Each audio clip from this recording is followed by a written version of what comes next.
और वो कौन से मसाले हैं जो किडनी फेलियर का पेशेंट यूज़ कर सकता है कि नमक ब्लड प्रेशर को बढ़ाता है। पूरी तरह से अवॉइड करना है लाल मिर्च, क्योंकि आप लाल मिर्च की जगह कम मात्रा में काली मिर्च या फिर आप यूज़ कर सकते हैं हरी मिर्च। नमस्कार, मेरा नाम है डॉक्टर पुरु धवन और आज इस वीडियो में हम बात करने वाले हैं मसालों के बारे में कि एक किडनी फेलियर पेशेंट के लिए कौन से मसाले बहुत ज़्यादा खतरनाक होते हैं और वो कौन से मसाले हैं जो किडनी फेलियर का पेशेंट यूज़ कर सकता है अपनी डाइट में, जिससे उसकी किडनी को कोई भी नुकसान ना हो। किडनी फेलियर पेशेंट के लिए डाइट बहुत इंपॉर्टेंट है। वो क्या खा रहा है, क्या नहीं खा रहा, उसका डायरेक्ट इफेक्ट उसकी किडनी पे पड़ता है। और डाइट के अंदर मसाले एक ज़रूरी पार्ट होते हैं जिससे पेशेंट बहुत ज़्यादा डरता है। उसको नहीं पता होता कि कौन सा मसाला यूज़ करना है, कौन सा मसाला यूज़ नहीं करना। तो शुरुआत करते हैं सबसे पहले सॉल्ट से, नमक से, क्योंकि नमक एक ऐसी चीज़ है जो आपके हर खाने में जानी ही जानी है।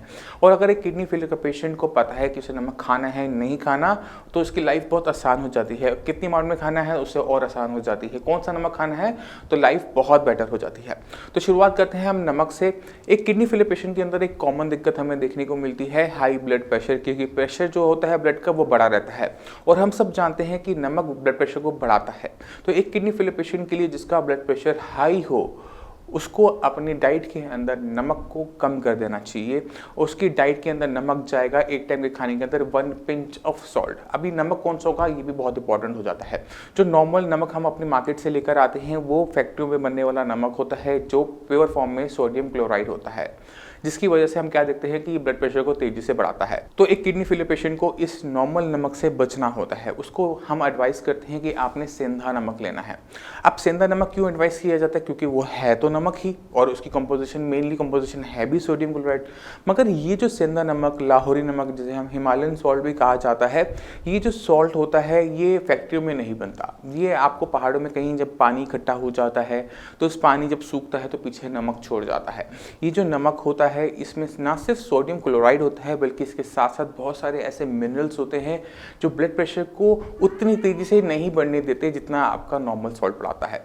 इसी वजह से जितने भी किडनी फेलियर के पेशेंट्स हैं उनको सेंधा नमक, एक चुटकी नमक हर खाने में एडवाइस किया जाता है, जिससे उनका ब्लड प्रेशर भी कंट्रोल में रहे, उनको खाने में फ्लेवर भी आता रहे और वो खाना प्रॉपर तरीके से डाइजेस्ट भी करते रहे। तो बहुत इंपॉर्टेंट है नमक के बारे में इस चीज़ से कंट्रोल करना।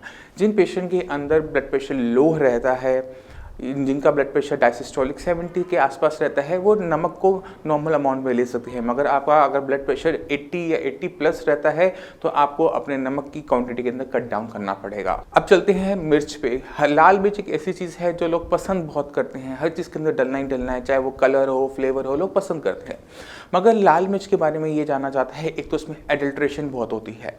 ये जो इसमें कलर होता है, जो इसमें अरोमा होता है, जो इसमें शाइनीनेस होती है, ये जो भी आपका आता है ये अक्सर एडिटिव की वजह से आता है। उसमें अलग से कलर, फ्लेवर डाला जाता है जिसकी वजह से वो और ज़्यादा टेस्टियर हो जाती है, जो लोगों को बहुत पसंद आती है।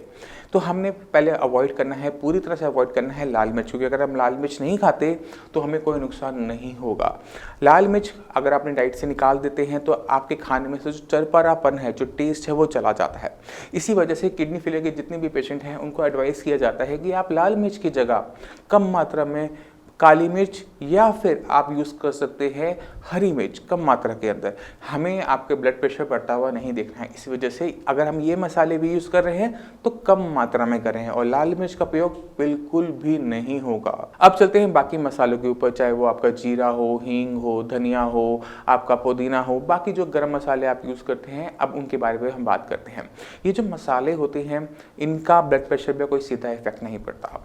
ये आपको फूड को डाइजेस्ट करने में हेल्प करते हैं और आपके टेस्ट जब होता है तो पेशेंट प्रॉपर तरीके से खाना खाता है।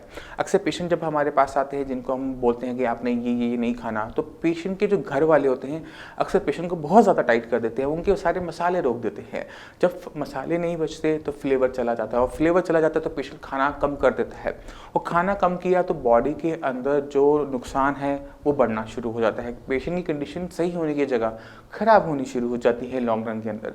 तो जितने भी बाकी मसाले हैं, चाहे हींग है, जीरा है, धनिया है, पुदीना है, सौंठ है, गरम मसाले हैं, इनका प्रयोग कम मात्रा के अंदर किया जा सकता है, क्योंकि ये जो मसाले होते हैं ये खाने को डाइजेस्टिव बनाते हैं। इजीली डाइजेस्ट होना आपका खाना शुरू हो जाता है और जैसे ही खाना आपका डाइजेस्ट होगा तो ही तो आपकी बॉडी को एनर्जी मिलेगी। जब आपकी बॉडी को एनर्जी मिलेगी तब जाकर आपकी किडनी को भी एनर्जी मिलेगी। तो बहुत ज़्यादा इंपॉर्टेंट है कि हम जो खाते हैं उसके अंदर न्यूट्रिशन, पूरा हो, उसमें किसी चीज़ की भी कमी ना हो।